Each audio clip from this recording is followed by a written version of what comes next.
The Boundary Waters Canoe area wilderness covers more than 1 million acres of lakes and forest along the Minnesota-Canada border. It is a place defined by water, not in the way that most landscapes are shaped by water over geological time, though that is true here too, in the ancient bedrock scoured by glaciers, in the lakes that fill what the ice left behind. The Boundary Waters is defined by water in the immediate present tense sense that you feel when you are in it. The lakes are everywhere. They are connected by short portages that sometimes feel less like trails than like brief pauses between water. Paddling here, you can spend an entire day moving through country where the sky and its reflection are the two most present things, and the land is what you navigate between. In summer and early fall, the Boundary Waters receives thousands of visitors, paddlers, anglers, families with young children who want to show them something vast and quiet before the world gets smaller around them. The entry permits are regulated, the campsites are designated, the leave-no-trace culture is strong. It is, by most measures, a well-managed and well-understood wilderness. And yet, disappearances in the Boundary Waters tend to have explanations. A capsized canoe in cold water, a portage trail misread in the dark, a child who wandered too close to the water's edge. These are terrible events, but they are comprehensible events. They fit the categories that search and rescue expects to find. This is not that kind of case. The family arrived on a Thursday afternoon in late August. 4 of them: a father, a mother, a 12-year-old boy, and a 7-year-old girl. They had been coming to the Boundary Waters for 3 years. The boy since he was 9, the girl since she was 4. They were comfortable campers. They paddled well. The father had grown up fishing in these lakes and knew the entry routes and the portage trails the way you know the roads at a town you've lived in for a long time. Their campsite was on a peninsula that extended into the southern end of a mid-sized lake, good exposure to the morning sun. A flat shelf of granite at the water's edge, warm in the afternoon, perfect for sitting. They had used this campsite before. They liked it for the same reason they had requested it again. It felt, the mother would say later, like a place that was theirs, not in a possessive sense, in the sense of a place that had recognized them and held a space for their return. They set up camp in the afternoon and cooked dinner on the camp stove. The children played at the water's edge, while the parents organized the food hang and set up the sleeping arrangements. The evening was clear and warm, the lake perfectly still, the horizon line between water and sky softening as the light fell. By 9 o'clock, the children were in the tent. By 10, the parents were in bed. The girl was there when they checked at 10. She was not there in the morning. The mother was first out of the tent. At 6:20, by her watch, she unzipped the fly and stepped onto the granite shelf and turned to look at the lake. The light was low and golden. The water was absolutely still. She stood there for a moment before she looked back into the tent. The boy was asleep. The girl's sleeping bag was empty. Her sleeping bag was not rumpled in the way of someone who had gotten up in the night. It was laid open flat, as if it had been unzipped carefully and folded back rather than kicked aside. The mother woke the father. They searched the campsite, the surrounding shore, the forest immediately behind the camp. They called her name. They looked at the water. No sign. They got in the canoe and paddled the shoreline in both directions, staying close to land, calling. The morning was still. Their voices carried across the water and came back to them. No response. At 7:15, they paddled to the nearest ranger contact point, a small outpost station on the lake's northern shore, where a seasonal ranger was just beginning his morning. He radioed the information to the main station. Within 45 minutes, additional ranger resources were en route. By mid-morning, a search was underway. The Boundary Waters presents specific challenges for search operations.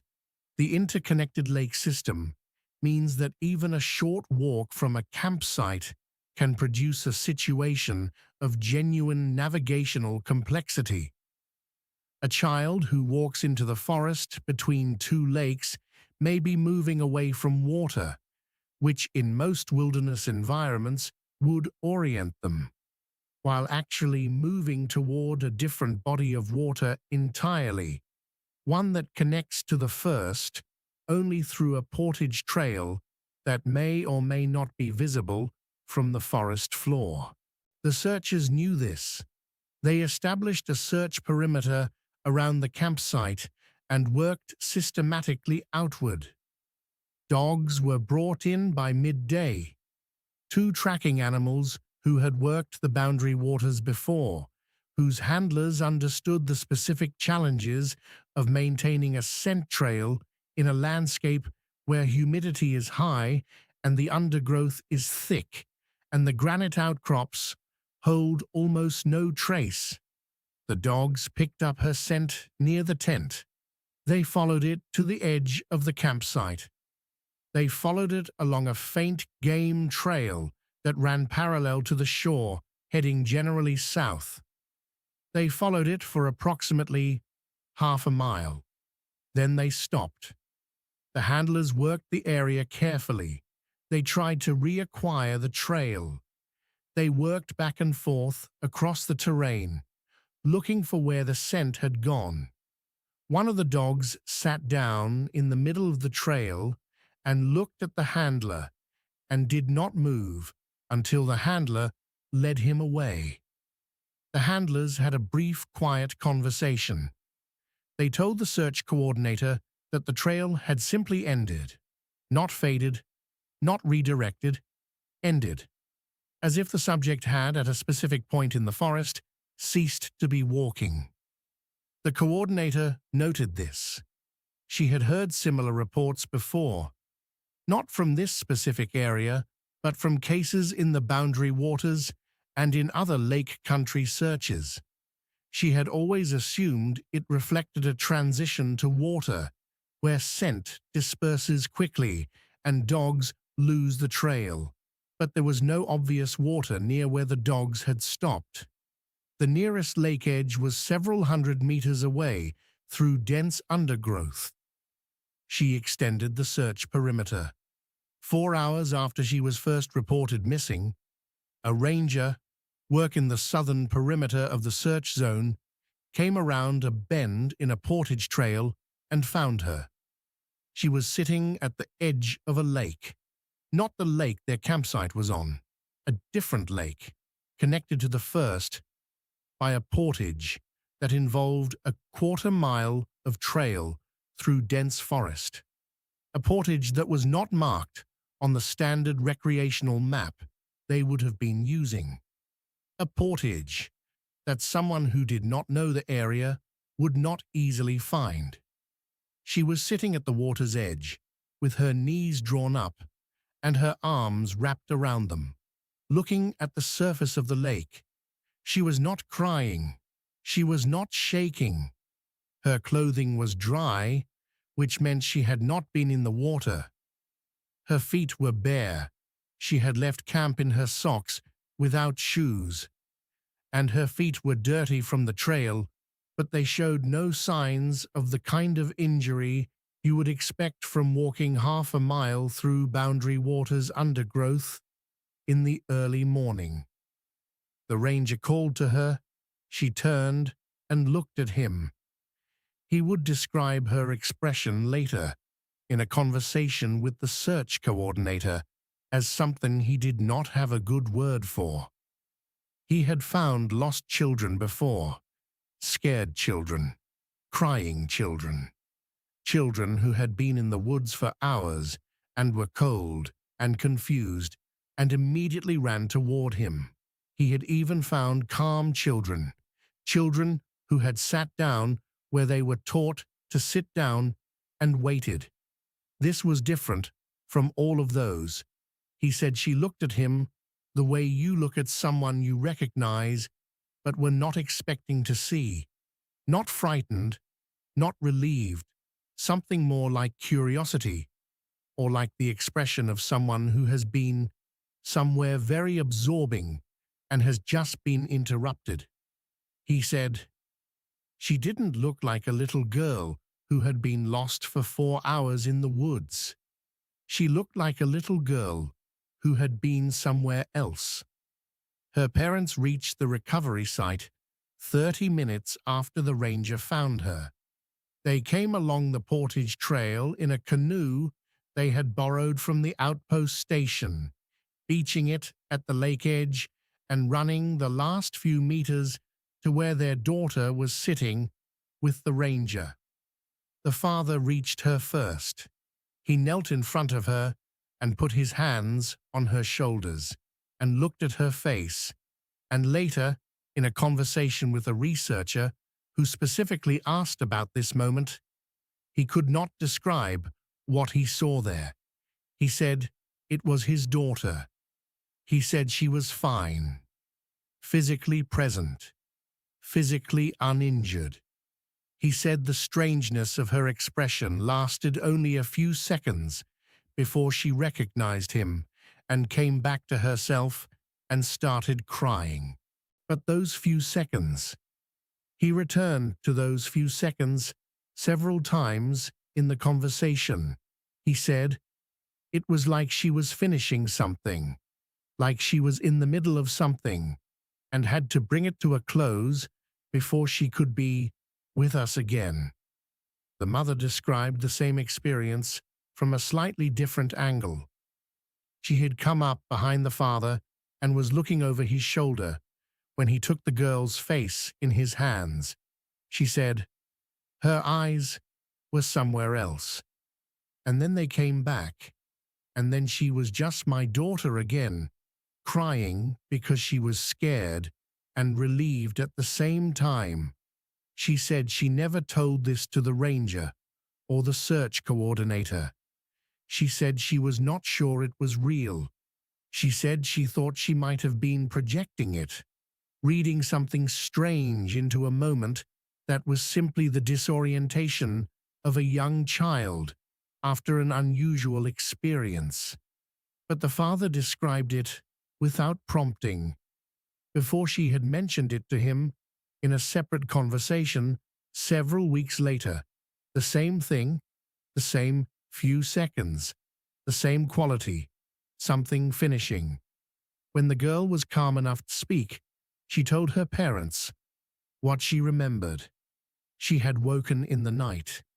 She did not know what had woken her. She had unzipped the sleeping bag and the tent and gone outside. She had gone to the water, the lake their campsite was on, the familiar lake, the one they had been paddling for 3 days. She had stood at the water's edge. There was someone on the water, not in a boat, not at the shore on the other side, on the water itself, standing, the way you stand on solid ground. She said it was a person. She said it looked like a person. She said she was not afraid of it. It had moved away from her, slowly, across the surface of the lake. She had followed it along the shore. Then, and here, her account became less coherent, the way a young child's account of a dream becomes less coherent at its center. She had followed it into the forest. She did not remember the forest. She did not remember the portage trail. She did not remember arriving at the second lake. She remembered being at the second lake and the figure still being there on the water at a distance before it was gone. Then the ranger came. Her parents asked her carefully what the figure had looked like. She said it was tall. She said she thought it had a face, but she hadn't seen the face. She said it moved on the water without moving its legs, like something being pulled by a current she couldn't see. She said it was very quiet. She meant the figure, but she might have meant the lake, the morning, the whole of it. Very quiet. Children's testimony in cases like this presents a specific kind of challenge. The challenge is not credibility in the simple sense, not the question of whether a 7-year-old is telling the truth. Children at that age generally do not construct deliberate deceptions around their own frightening experiences. The challenge is the one that any investigator working with child testimony faces: the difficulty of separating what was directly experienced from what has been shaped in the hours and days following by adult frameworks, adult language, adult anxieties about what the experience should mean. In the first hours after recovery, before the family had processed the event together, the girl's account had a specific quality of rawness. The figure on the water, the following, the quiet. She described these things with the directness of someone describing what they saw, without the interpretive layer that comes after you've been asked to explain it multiple times by multiple adults who are trying to understand. By the time the family returned home and the story was discussed again, the account had begun to settle. The girl became less sure about some details and more sure about others. The figure on the water remained consistent: its height, its movement, the silence. But the interior experience of the night became harder to retrieve.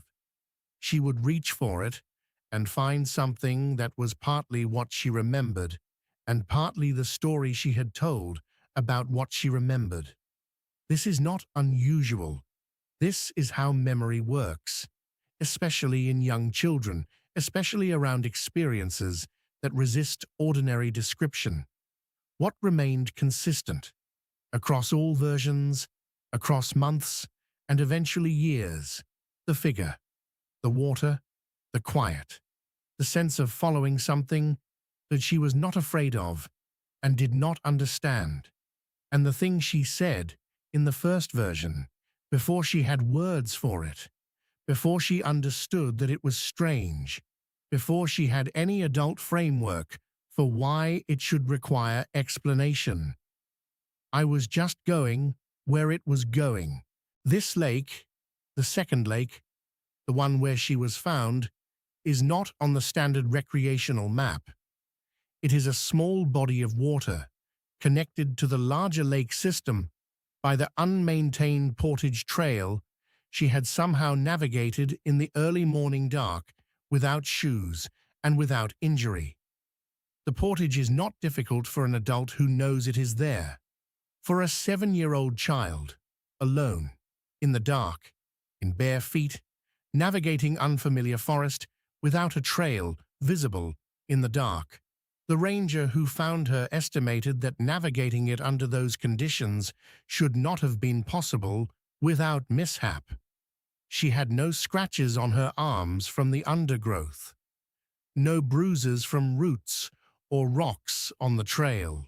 The dirt on her feet was the light surface dirt of a trail walked without difficulty, not the deep ground dirt of someone who had slipped and fallen and gotten up again.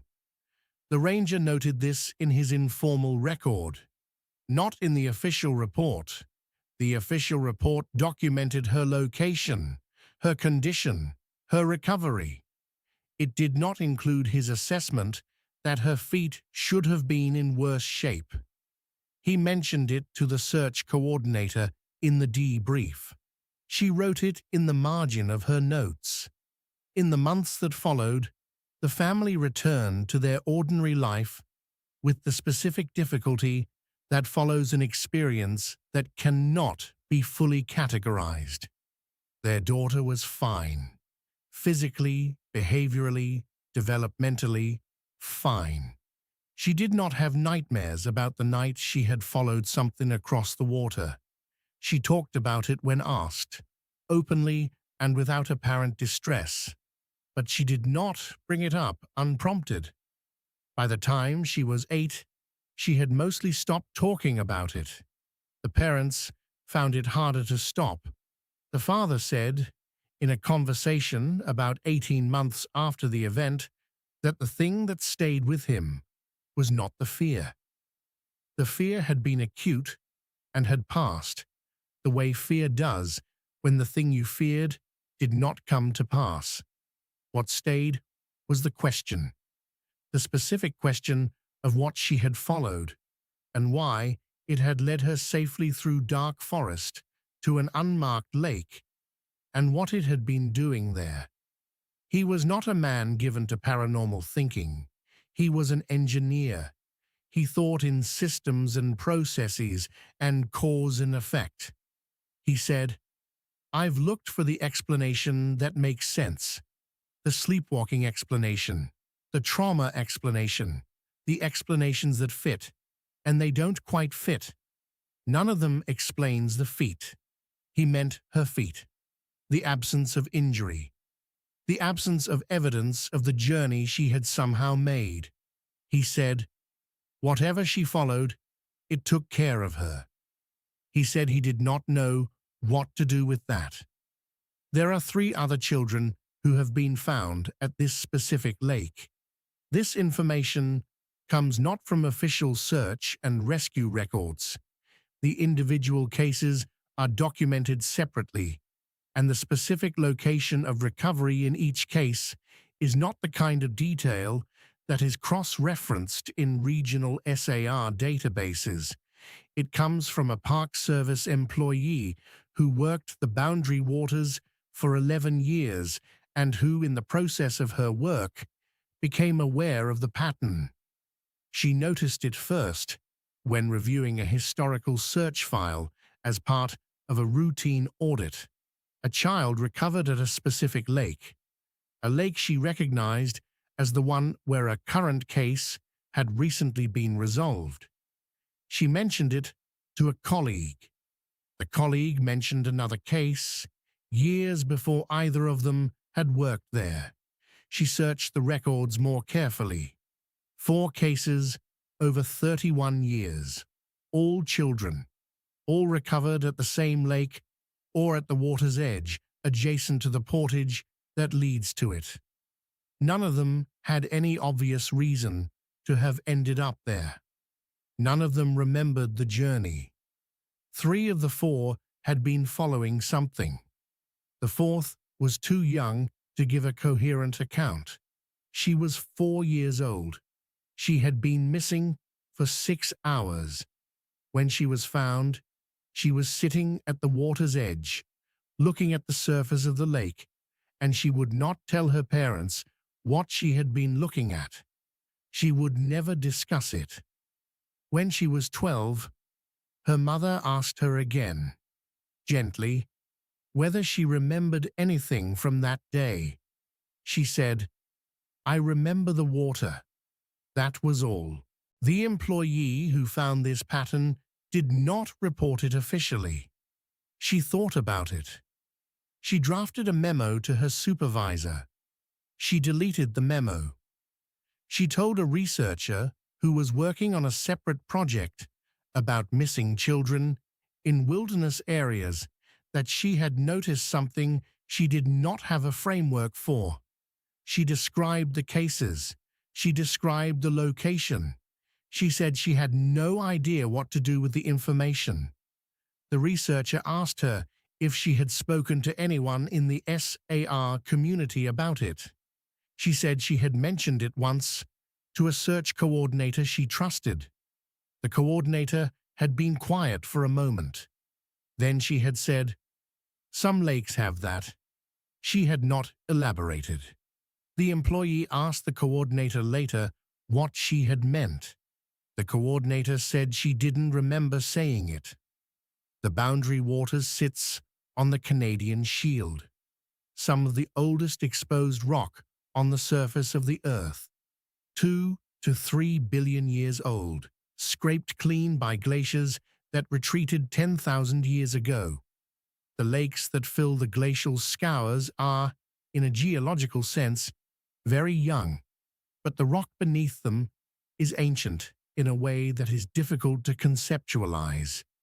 Ancient in the way that makes the history of human civilization look like an afternoon. The Ojibwe people, who have lived in this region for thousands of years, have a rich relationship with this landscape that is encoded in ways that go beyond surface description. The lakes are not simply geographic features.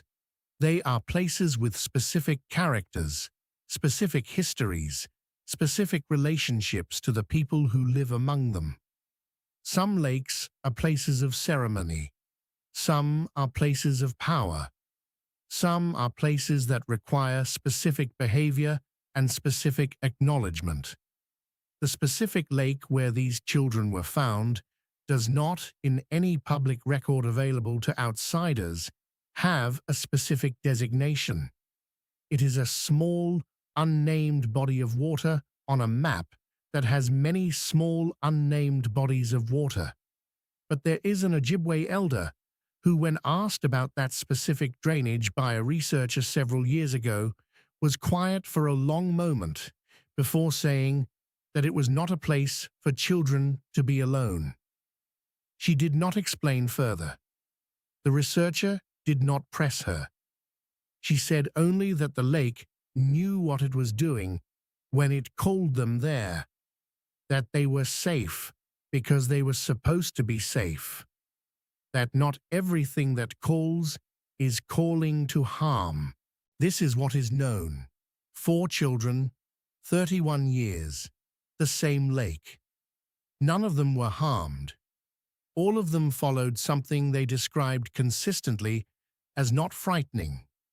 All of them arrived safely at a destination that by any ordinary measure of navigation and physical capability, they should not have been able to reach alone in the dark. The explanations that conventional investigation offers, sleepwalking, somnambulism, dissociative episodes triggered by stress, do not account for the navigation. They do not account for the absence of injury. They do not account for the consistency of the destination across 4 unrelated cases spanning 3 decades.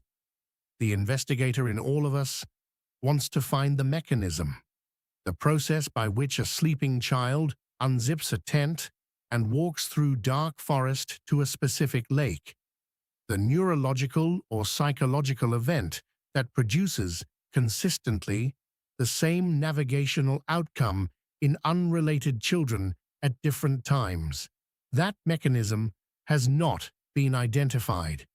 What has been documented is the outcome, and the outcome seen across 4 cases has the quality of something intentional, something that selected these children, not at random, not by chance, and brought them safely to a specific place, for reasons that none of the children could explain, for reasons that none of the investigators could explain, for reasons that the woman who knows this landscape best, who has lived among these lakes her whole life, described in the only language that seemed adequate. The lake knew what it was doing. In the next episode, the series moves from Minnesota to the Sierra Nevada of California. A solo trail runner disappears in granite country. Not a child, not a novice, a man in his mid-30s who runs trails for weeks at a time, whose body is tuned to this specific landscape, who knows exactly where he is at every moment. He disappears for 11 days. He walks out of the forest on day 12, from a direction he could not have come from, with no memory and no wear on his boots. He described once to his wife, in a single conversation he has never repeated, a doorway in the rock. She told a researcher about it years later. She said she believed him. She said that was the thing she could not put down.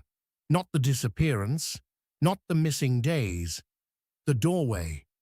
What it meant that there was a doorway, and that he had been on the other side of it, and come back.